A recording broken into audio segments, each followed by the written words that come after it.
Welcome once again to Lehto's Law. Here's Steve Lehto. Oh, we all love the cable companies, don't we? Ed sent me a story, so Steve, to see this one. From the Los Angeles Times, and David Lazarus, who does great writing on consumer issues. Renew your service or we'll trash your credit score. Spectrum tells ex-customer. So the Spectrum cable company has been sending letters out to people because they confirmed they did this to more than one person, where they said basically, you're not with us right now, but you used to be. And if you come back, we'll welcome you back to them to, open arms. But if you don't come back, we might trash your credit score. And the question is, how can they trash your credit score if you don't owe them any money? And that's what the guy at the center of this story points out to David Lazarus. His name is Steve Schler, and he wonders why they're coming after him. He says, it's been years since I've even been a subscriber. So he lives in Altadena. He got the letter from Spectrum saying that, and this is the quote now, as a one-time courtesy, the company will cancel debt it claims he owes and stop reporting him as a deadbeat to credit agencies if he agrees to resume cable service. But they call it a one-time courtesy, and the letter then says they'll cancel the debt he owes. The problem is he doesn't owe a debt. Now they do say, and this again is another quote, a well-established credit history will more likely allow you to qualify for lower mortgage rates, better chances for obtaining credit cards, and approvals for home rentals. Now that statement is true. A well-established credit history will do that. But this man apparently already has a well-established credit history, and he does not owe Spectrum any money. The letter also says, you have worked hard to build a great future for yourself and your family. We look forward to welcoming you back. Now, David Lazarus says, it sounds like something you hear on The Sopranos, such as, you've made a nice life for yourself. Be ashamed if something happened to it. A spokesperson for Spectrum said, yes, the letter is real, but called it an opportunity to reconnect with the cable company, but didn't really address why there's that veiled threat in there. Now, Mr. Lazarus says, I've never before seen a pitch that so blatantly threatens harm unless you come around. The Spectrum letter tells Schler that despite his alleged fiscal irresponsibility, resuming cable service will allow him to come back in good standing as a new customer. And when you become a customer, we will both remove your debt and cease reporting it to any credit bureau. Of course, the question is, if you don't have any debt, how will they remove it? And if you don't have any debt, why are they reporting it to credit bureaus? So there's two problems there. So Mr. Schler said it seems like corporate blackmail. The letter is filled with real and implied threats. And of course, Mr. Schler says he does not owe Spectrum any money. He said, it's been years since I was their customer, and they've never said anything about me not paying my bills. So there's no notices of missed payments, no warnings about adverse reports, nothing like that. But it does say, if you come back to us, we will cease reporting, implying that they are in fact reporting him now. So the question is, were they doing anything? So Mr. Lazarus asked the consumer to check his credit reports. And he said that he did that, and it shows one issue where he made one credit card payment while he's out of the country. But there's no mention of Spectrum anywhere on the credit report. So Spectrum does not appear to be currently reporting him as delinquent. But they say that they will stop doing that if you come back.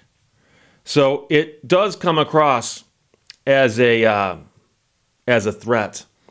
Now, Mr. Lazarus points out that this suggests the company has not actually reported his purportedly unpaid bills. And if that's the case, that would still mean the letter is misleading or dishonest. Take your pick. Schler said he made 2 calls to Spectrum to see what was happening. Both service reps, he said, found no outstanding obligations. So he called them, do I owe you money? They said, no.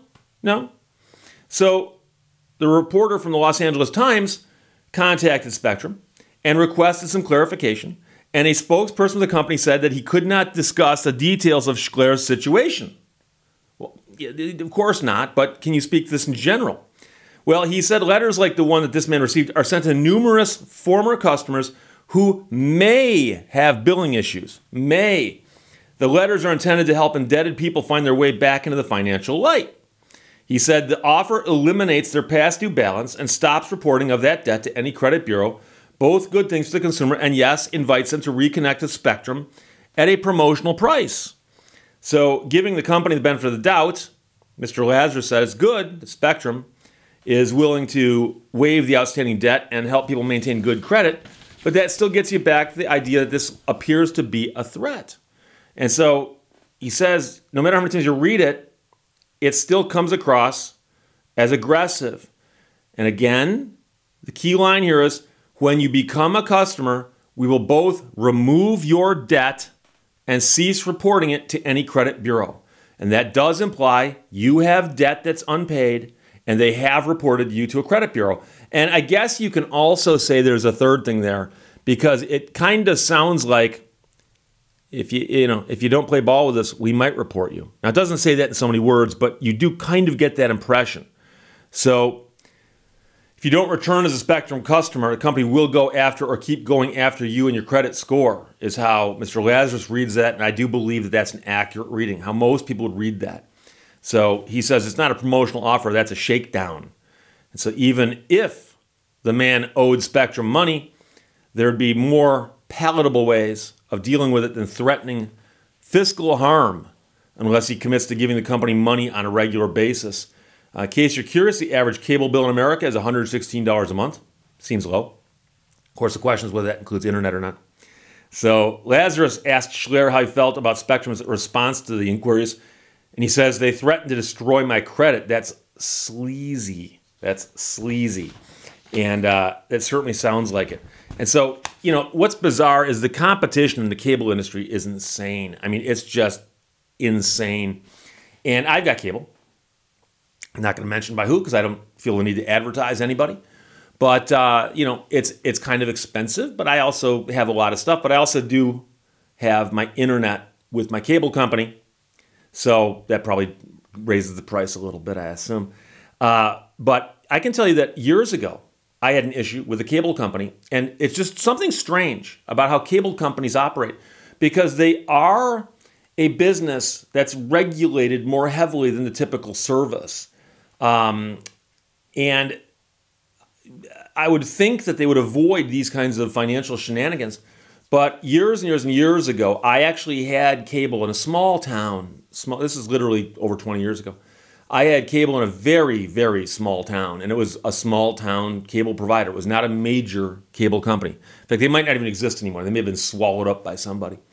And I moved, sold the house, moved. So I remember calling to end my service, and they said, okay, we'll end it, end of this month, that's your last bill. You've got to turn your cable box in because, you've been renting that from us. So I unplugged the box, and I walked in, and I handed it to somebody, and they handed me a receipt, and I walked out.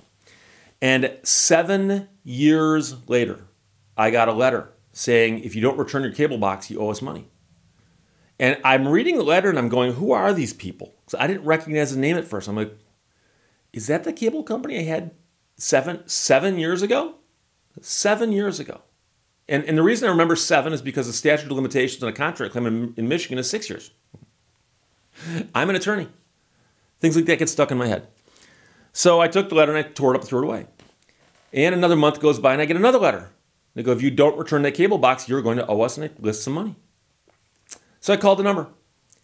And the guy answers the phone. I say, hi, my name's Steve Lehto. I keep getting these letters. The guy goes, what's your account number? I look at the letter, there's an account number. I read it to him. The guy goes, you never returned your cable box. I go, when do you show that my service ended? The guy reads off a date that was 7 years prior. I go, okay, can you explain to me why you just sent me the first letter a month ago saying that I didn't return my cable box when I did?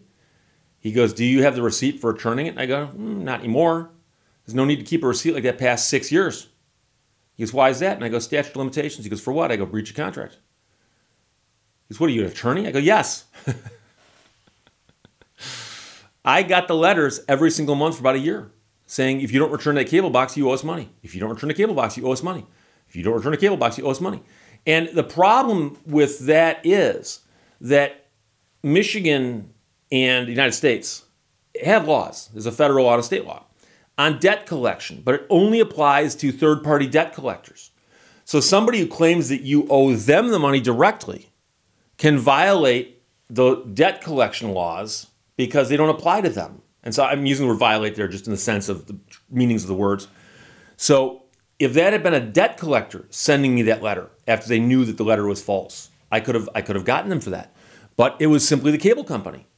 And why they decided 7 years later that I didn't return a cable box, I don't know. Screw up in their system somehow. But I got those letters. I take them, throw them away, throw them away. There's nothing they can do about it. But, who knows? So cable companies are odd. And I'm being generous with that word. And a lot of people talk about how difficult it is to get help from a cable company. And not so long ago, I had issues with my internet. My internet speeds dropped dramatically. So I know roughly how long, for instance, it takes me to upload a video to YouTube. And one day, about 2 weeks ago, I was uploading a video and I was watching the progress bar, which normally just kind of works its way across and boom, the video's online. The progress bar wasn't moving. And it did the math and it says, this video's gonna upload in like 5.5 hours, which is a problem because normally it's a matter of minutes, not hours. It should be something you time with a stopwatch, not a calendar. So I decided to call my cable company, find out what's going on there. And I called, and the first thing that happens is you get a recording that says, right now, traffic is busier than normal. It's going to take so long to get back to you. And that was a time frame that I didn't want to deal with. And then I logged onto the website, and I got a chat bot. And of course, a chat bot says, here's the basic things you should do, such as plug and unplug your router, blah, blah, blah, blah, blah. But while all this was going on, I did enter my information somewhere. And I did get a text back that says, they're doing maintenance in your area. Your speeds might be slower for a little bit. And shortly thereafter, my speeds went back up again, and I got a note saying the maintenance has been completed. So it might be that they were doing maintenance and maintenance caused it. And I understand that. I got no problem with that. Of course, the problem I had was the fact that if I wanted to speak to a human being, I couldn't do it that day. Or it was going to be so late in the day that, my problems would have solved themselves some other way. I don't know. But this is a crazy story because if you were with this company, Spectrum, and you left, and you're in California, you might get a letter saying, hey, if you come back, we'll forgive your debts and stop reporting you to credit bureaus. If you don't owe them any money, you might wonder, how does that sentence even make any sense? And is that a threat? So they might say, hey, it's such a fine line because if you don't owe the money, it's not a threat. I don't know what they're going to say, but I'll be curious to see what happens. So Ed, thanks for sending it. The Los Angeles Times published it. David Lazarus wrote it. Great article. Questions or comments, put them below. Let's talk to you later. Bye-bye. Thank you for watching Lehto's Law. Don't despise the little steps you know you can take every day. There are tiny miracles in each and every one of them.